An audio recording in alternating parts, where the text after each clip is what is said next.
I want to invite Jack, Hannah, and Mark back up to the stage for a 15-minute Q&A panel. We've got a moderator that's going to be floating around with a mic. These guys, join us. Take one of these seats.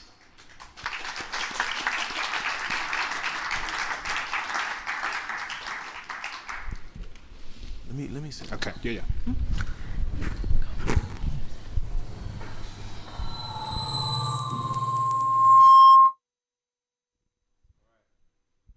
Can't hear me no more? Can you hear me now? All right. So, we're going to take some audience questions. And where is the mic? Oh, there are mics around. So yeah, please, guys. We've heard a lot about, engaging young people from a school level in an educational capacity, outside of education, what happens in the workplace, how we might have blind spots. We've heard a lot about, aspects of our professional culture and our work environment that might not take into account the diversity that our young people are bringing to the workplace. So, let's talk. Got a question here. Is it on? Can you hear me? All right. Yeah, thanks all three of you. Really, really inspiring information you bestowed upon us. My company is extremely small. There's only 2 of us. I think we're in a really good position to be able to increase our diversity, our age diversity and our ethnic diversity, because we don't have these layers of management that we have to appeal to. But what we don't have is the financial backing. So what can we do to take on people who might not already be upskilled to the level we need and then coach them and make them into the employee that we want? How can we get support to do that if we don't have the money that Barclays has behind them? We've only got a few £1,000s to spend to hire someone. We need them to be ready and making profit for us within months, not within years. So is there any advice that you can give to a small business about how we can make change without having to put in massive capital investment? You want to answer that? Yeah, so in the last 12 months, there's been a range of different initiatives from the Kickstarter. I don't know if you heard of the Kickstarter program. I've also worked with LSBU, so what you'll find is that a lot of their graduates are looking for intern roles and pre-roles. But my best advice is that it's about the early intervention. So if you want to get that talent in and you haven't got the budgets and remuneration, where in your local area can you tap into that resource pool of talent? Because it is there. So whether it's you going through the institutions or whether you're going through some of these skill boot camp programs, I know there's quite a few, especially where I live down in South London, where once they finish the skill camp program, they're looking for an external experience to boost their opportunities in the job market. So that's just a few for me in terms of how much do you understand the kind of talent pool in that local area and how much you can tap into that. I would say apprenticeships and interns would be your go-to, because they are eager, they are passionate, they're going to be committed, and then obviously you don't need, you have to pay them maybe expenses, but they're starting from an entry point, and I think that's where you can get the best value, and you can make a bigger impact. Some organisations like mine, yes, we have the big budgets, but also then you see a lot of Gen Zs that come and go, right? Because actually they can do that. And so we invest a lot of money into them and then they go off. Whereas if you're a smaller organisation, you invest in interns and apprenticeships, you're going to get the best value from them. They're eager, they're passionate to join and grow your business with you. So that's what I would say. My advice would be, 1, if you can pay them, pay them. If you can't, keep it less than 2 weeks, because you put the young person at a further disadvantage by letting them work for free. And I believe anyone doing more than 2 weeks work experience should not work for free. 2, does it have to be full time? Or could you say, actually, we can only afford 2 days a week, and actually put it on a 2 days a week salary and have them start on 2 days a week rather than the full 5 days? And then thirdly, there's loads and loads of fantastic charities that get funded through CSR and ESG budgets to actually go and get the young person nurtured and ready. tap into those charities, the smaller ones. The bigger ones have a bit of ego sometimes and don't want to help because they've got bigger projects. And ask them, we want to take a young person on. We've worked out that we've only got budget to pay them 2 days a week, and that could be an apprenticeship. There's the Flexi apprenticeship now, if they're in a creative role, where they can do 2 days with you and 2 days with another organisation as well, through the Rishi Sunak's Flexi apprenticeship plan. But just start small, is my advice.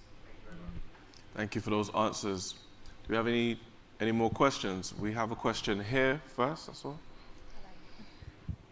Hi, hello. My name's Savannah, and my question is, we're in a room of people who want to come along that journey. How do we start to entertain the conversation with people who either don't believe that there's a problem or are just completely shut off to those ideas? Thank you for that question, Hannah. Who wants to go first? When we're thinking about people that are not already in this space and not ready to hear a lot of what you guys have to say, how do you engage in those conversations? So I can go first. So for me, there's two things: the power in storytelling. So how do you bring it to life for them? How do you share the experiences of people from different backgrounds, the reality of people from different backgrounds with mainly senior leaders or people who are not bought in? So definitely storytelling, but then also the business case. You know, I always say hit them where the pennies hurt, right? So how does this affect the bottom line? We know that if your boardroom is more gender diverse, it can increase your profitability by 35%. Often when you start to do a bit of research and a bit of background and you can tell them how it actually affects their business, then they're more bought in. But one of the things I always say is that DEI is a journey, and everyone goes through a personal journey. And so speaking to individuals about what their journey is, I've had amazing conversations with people who have told me that when they were growing up, their parents were racist. And so actually they don't really understand diversity. And so you don't know, right? You see these senior leaders, but you don't know what they've come up from. And so understanding that it's a personal journey that people have to go on and take them and help them get there, I think will have lasting impact for me. I think personally that D&I and having that role to convince senior leaders is not a nice to have. It's just a matter of time. It's just a time bomb that's going to explode soon, in the sense that the young people go to emerging markets, they leave this country and go elsewhere to work. If they don't find opportunities here and they've got all these barriers to get into the industry, they go elsewhere. And we're starting to see that a lot on LinkedIn. All of my students now working in Dubai, Singapore, and I'm like, wow, this is amazing. And then also on top of that, they will go into other industries and sectors. So for us, obviously, if we want to become the best place in the world for innovation and STEM, we need to make sure that that roadmap is very clear. So it's about the early intervention, it's about co-creation, as Jack has said.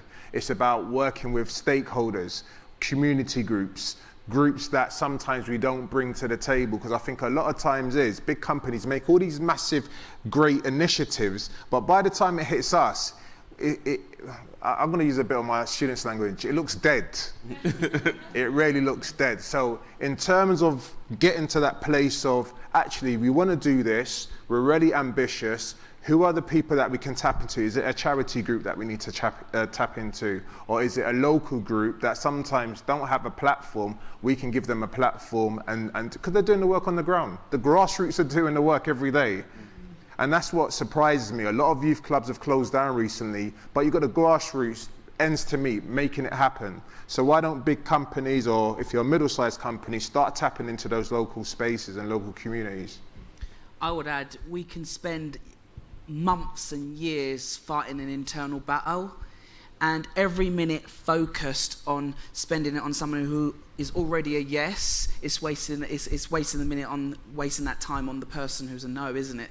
Really. So my advice is be brave enough to hold yourself accountable and ask for forgiveness, and just do it small in the background. Obviously, as long as it doesn't lose your job or affect anything. I'm not trying to say start running around hiring people without permission and stuff, but just start small, hold yourself accountable, do something, build on that.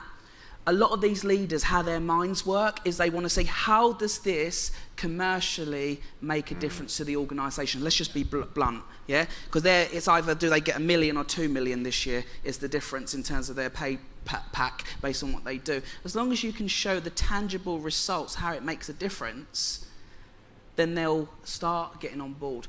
And in a couple of years, they'll have to anyway. Yeah. Yeah. It's a matter of time. Yeah. Yeah. Thanks again for your answers, guys. We had a question directly here, gentleman just at the back. Hi, good morning. My name's Kim. My dad had a sense of humour. I've mentioned that twice this morning already. Unlike colleague at the front there, I work for a massive company that I think we've got about 6,500 employees within the rail industry. I was quite intrigued when, although maybe Mark didn't get the opportunity to be able to expand upon it, but Jack did a little bit, was about salary and childcare. I'm not now just, I recruit a lot of apprentices every year, and I'm not just recruiting 16 and 17-year-olds. In actual fact, they're not the norm for apprenticeships in engineering at the moment, tend to be a little bit older than that.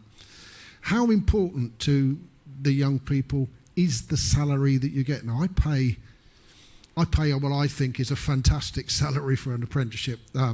It's probably no secret that we pay 18,500 for a first-year apprentice, going up to about... Is that important? Is salary important? And I don't really get the bit about childcare, Mark, but I guess I'll catch up and we'll talk to you about that later. How important is salary to the young people? What it is that companies don't create an ecosystem for talent, and say, for example, childcare was an issue for that individual. Is there services that the organisation has tapped into to give that individual support? You can't just push them to HR, because sometimes HR will just give them the spill what the company is looking for. But tapping on it, the living wages is going up for a lot of our young people, and it's about us as companies or us as organisations. How do we really put a great support mechanism in for them?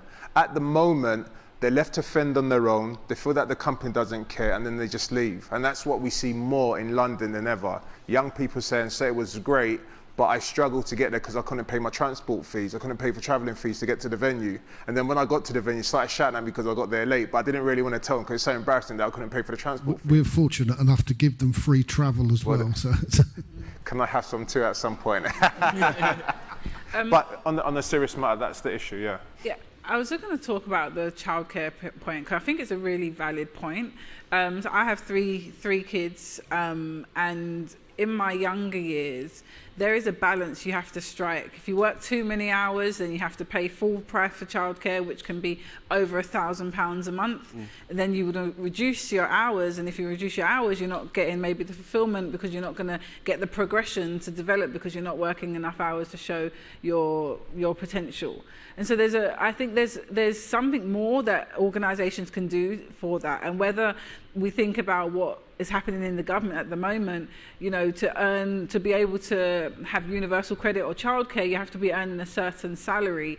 And so once you start to progress yourself, because you're in an organisation that wants you to thrive, that then takes away the childcare benefit, which means that you're earning more money, but you can't afford it because you have to put it all on childcare.